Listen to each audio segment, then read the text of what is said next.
Guys, there's really no better time to have some incredible comfort food than the holidays, and I have an incredible recipe for you today. We're going to be making arroz con leche, or rice pudding. Guys, this is one of the things that I look forward to come the fall and the winter. It's great either warm or served cold. We're going to be going a little bit away from the traditional Spanish recipes to elevate it further. That's why this is authentic half Mexican food. For starters, I'm only half Mexican, and I do what I want. And guys, not only is this very simple to make, but it's incredibly inexpensive to put together, which is a blessing in general, but especially around the holidays where you're already spending so much money on gifts. So why stress yourselves out? And guys, you guys may turn your nose up at rice pudding simply because most people don't understand it. But you guys don't realize what you're missing out on until you try it.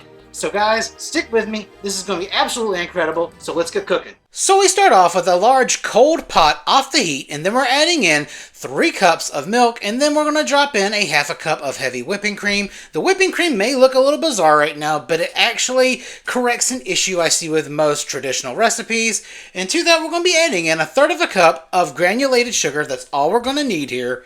And then a half teaspoon of kosher salt. And then we're going to go ahead and whisk that in, making sure everything is thoroughly dissolved in our milk mixture before adding in our rice. And speaking of rice, most of you know that have been watching me for a while, I am the king of instant rice, but for recipe perfection this time, we're using the real stuff. This is 1 cup of long grain white rice, and unlike most situations, we aren't washing this. We need this rice to be a little dirty. If we want this to work properly, by not washing the rice, we're keeping those essential starches in it that's going to help it emulsify and become thicker. So once we have thoroughly mixed in our beautiful grainy boys, we're going to turn on our heat to a medium high and let this come to an active simmer. And after about 10 minutes, I'm starting to see my first signs of simmering, which is just a small group of bubbles starting to form at the middle of the pot. And at this point, I'm just going to go ahead, start stirring and scraping the bottom of it, making sure nothing sticks or burns, because I am super cautious with milk, especially sugary milk. And if you leave it alone on the heat for too long, it will turn on you and scorch. And after another 5 minutes, we have what I call an active simmer. Not a boil, but I'm zooming in so you can try to see this a little better. We have active bubble motion going across the entire span of the pot, not just at the center. So all we're going to do now is give it a really good stir, reduce the heat to medium, and let this simmer for 25 minutes, stirring every 5. Now guys, this solves a big part of the traditional recipe issue that I have. Most recipes call for you to cook the rice twice, once in water and then finishing it in milk.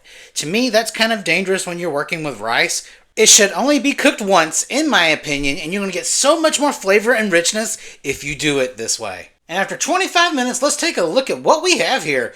We have a very beautifully condensed and very well cooked rice pudding base, and as you can see at this point while I'm stirring, I do have a little bit of stuff starting to stick to the bottom, but nothing is burning because I can clean it with my spoon, and we did this without having to use lechera or sweetened condensed milk. So all I'm going to do now is remove it from the heat and place it into a cold mixing bowl, give it a couple of stirs and let it cool for 5 minutes. And if you follow me, I'll show you why I did this. So it's been 5 minutes and we are at the finishing stages of this, and the first thing in is 1 large egg yolk, and that's why I decided to transfer the rice into a cold mixing vessel. Most YouTube chefs that do this add the egg straight into the cooking vessel after only letting it cool 2 to 3 minutes. I feel like this is too high risk. If you put it in a cool mixing vessel, it allows the temperature to drop, ensuring better success. So this egg is going to combine with the starches in the rice, creating a more emulsified effect, sort of like a custard, which is what I expect when I eat an arroz con leche or rice pudding. I like it a little thicker and a little tackier, and as you can already see, the egg yolk is doing its job binding the rice together, as I was clearly fighting it to get it off the whisk. And the next thing in is a half a teaspoon of ground cinnamon. This is a must, an absolute must. If you're having rice pudding, it's illegal to serve it without. And the next thing in is a teaspoon and a half of real vanilla extract. You guys knew this was going to come in somewhere, and trust me, this elevates the flavor even further.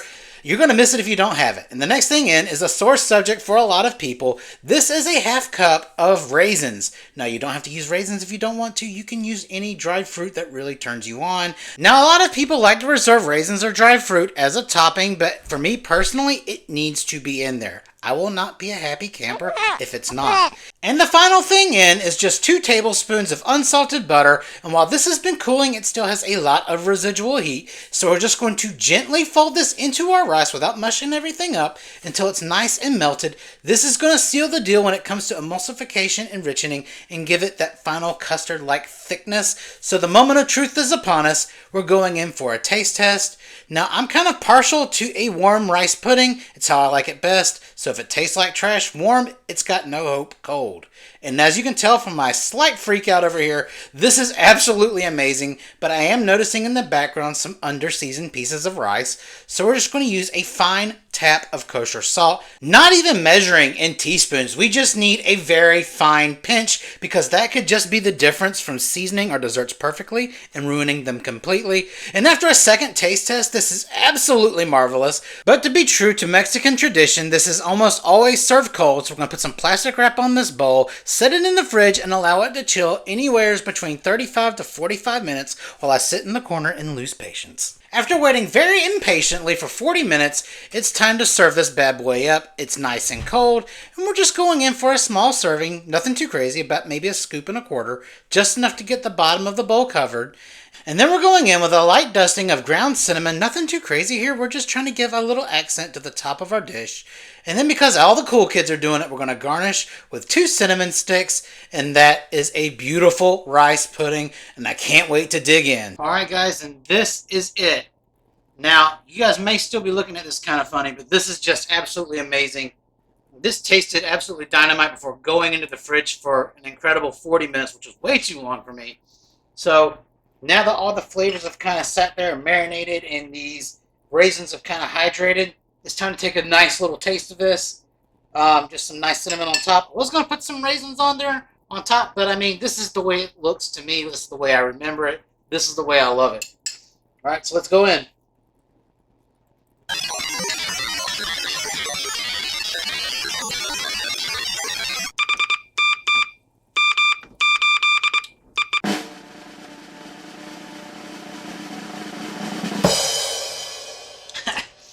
It's good beyond words. I don't know if you can tell from my expression, or this is instantly nostalgic. It's so good. You get that thick custardy texture that I love in a good rice pudding. Now, I know a lot of traditional Mexican arroz con leches are pretty much just rice kind of loosely suspended in a milky sort of thing, which that's fine too, but I like texture. I like toothsomeness. And so between the starches cooking out and getting emulsified, that egg providing that custard-like, tack, and then the raisins kind of working together create this one unified thing, the dessert spiciness from the cinnamon with the sugar, and then the vanilla bringing everything together. It's just a lot of those other like shelf-stable, refrigerated rice puddings. They're very, very sweet to the point of just, it's sweet to be sweet. I like a little balance. I want to taste everything.